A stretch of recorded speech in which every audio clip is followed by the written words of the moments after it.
Good afternoon, beautiful people. Thanks for tuning in. Today, I've got a story that reads like a political thriller, but it is very real, and it involves none other than New York Attorney General Letitia James. Allegations of mortgage fraud and two relatives living under her roof who have serious criminal records. We are going to walk through it together, so let's begin. Welcome to Nellie Miranda.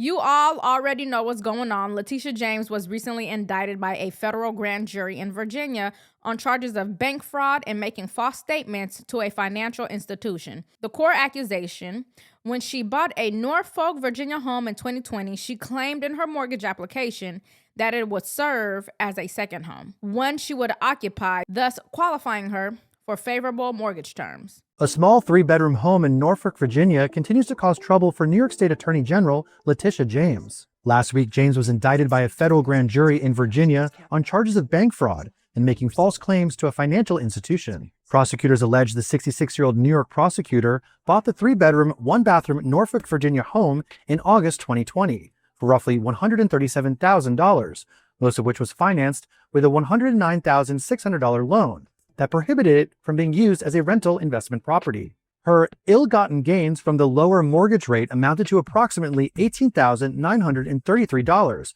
over the life of the loan, prosecutors allege. What prosecutors allege, though, is that she never really lived there. Instead, they say relatives moved in rent-free and James misused occupancy rules to secure a better deal, which raises obvious red flags. Was this just an honest error? Or was it something more calculated? I think it's the latter.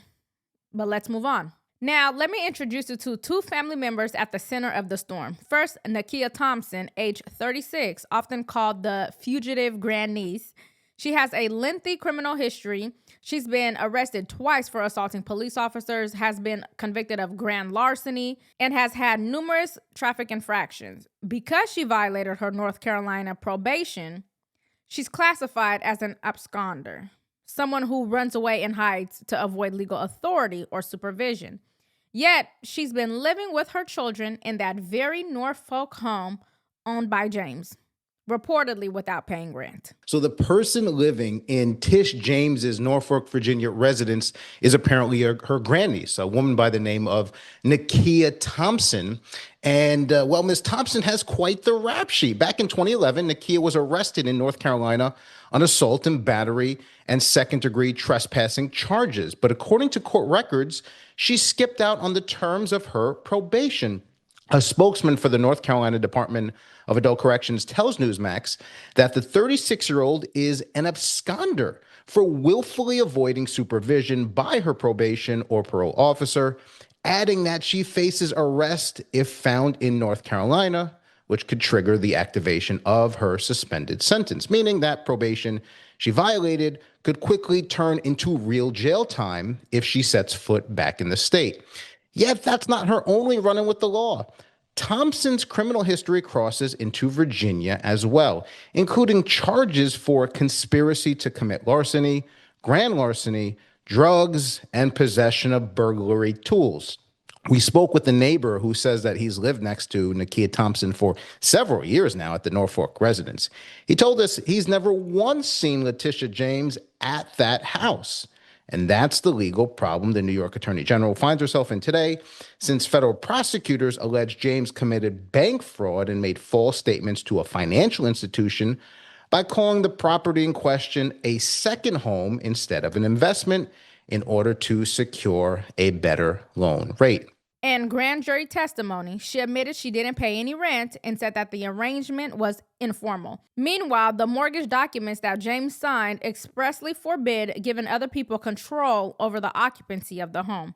Now, here's where it gets murkier. James signed a second home rider in her mortgage paperwork that requires her to occupy the property and prohibits the use of the home as a rental or shared use arrangement.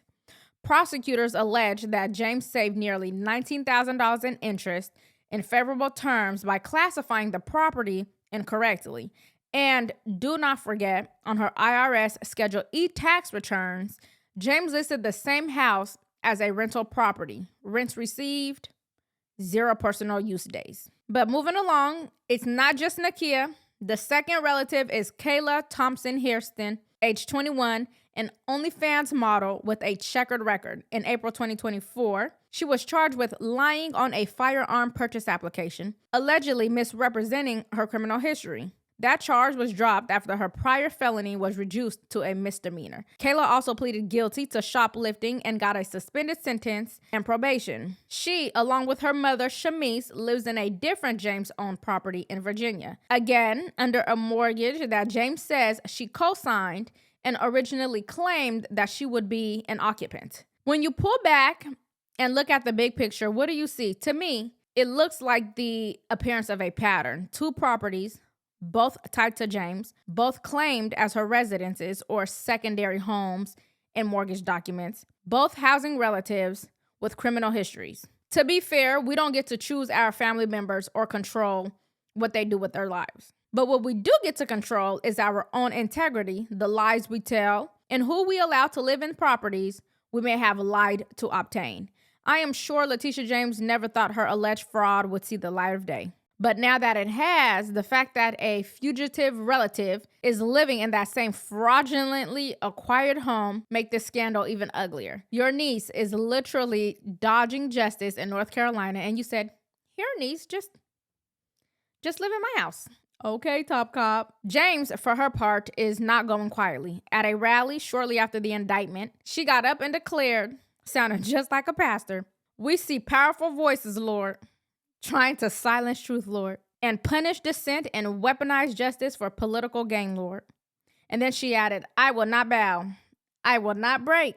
I will not bend, and I will not capitulate, for the Lord my God is on my side." I'm just kidding. She didn't say all that, but take a listen. Truth and punish dissent, and yes, weaponize justice for political gain.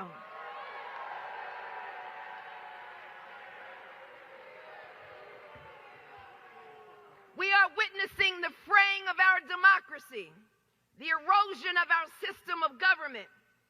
This, my friends, is a defining moment in our history. Let us stand together to defend our rights, to protect every safeguard, every institution, every immigrant. I know what it feels like to be attacked for just doing your job. But I also know what it feels like to overcome adversity. And so I stand on solid rock. And I will not bow. I will not break. I will not bend. I will not capitulate. I will not give in. I will not give up. You come for me, you gotta come to all of us. Her defense is going to lean heavily on political motive, that she's being targeted because she's fought powerful interests, including the Trump organization in lawsuits. That is a classic line of defense. This is nothing but political retribution. This case against me is baseless. Trump made it all up. Listen to me. Don't read the facts. I'm Letitia James, fighting for your rights. Remember? The worst part about this is she went into office with the sheer purpose of suing and challenging Trump. I think if that weren't her case, maybe she'd be given a little bit more grace. But let me pause here and put on my skeptical hat. Because even if you accept that James is innocent of criminal intent, one question looms: why put yourself in this position in the first place? If you're the top law enforcement figure in a state, you know optics matter. You know people will dig. So why set up arrangements where your properties house controversial relatives under terms that invite intense scrutiny? I believe in accountability. You want to build trust in institutions, not sow doubt. When officials start bending or blurring the rules, they chip away at public trust, turning equal justice into rules for thee, but not for me. I think that this case really comes down to a few key things. Can prosecutors prove intent? Can they prove that Letitia James knew she was lying to the bank? Can her lawyers convince the court that it was just a mix-up or paperwork error? Will her relatives make things worse for her if they testify, because the credibility of her known relatives is in the dump? And finally, how will the public see it? As political payback or as long overdue accountability? I think most people with common sense can see this for what it really is. Long overdue accountability for someone who knowingly used the justice system to go after her political opponents. But let me wrap up with this. Whether Letitia James is guilty or innocent, the lesson for everyday Americans is clear. Laws should apply to everyone, not just the powerless. Transparency should be demanded at the highest levels, and elites who gamble with ethics should know that everyone is watching.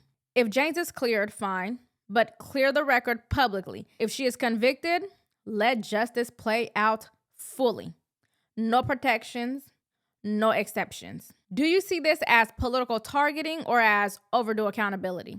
Let me know your thoughts in the comments. And if honest commentary brings you value, please make sure you like, share, and subscribe to support the channel. And tap the notification bell so you never miss an update. And if you missed my video that I did on the superintendent in St. Louis that got fired, please be sure to watch it here and let me know what you think. Thanks so much for watching, and I'll see you next time.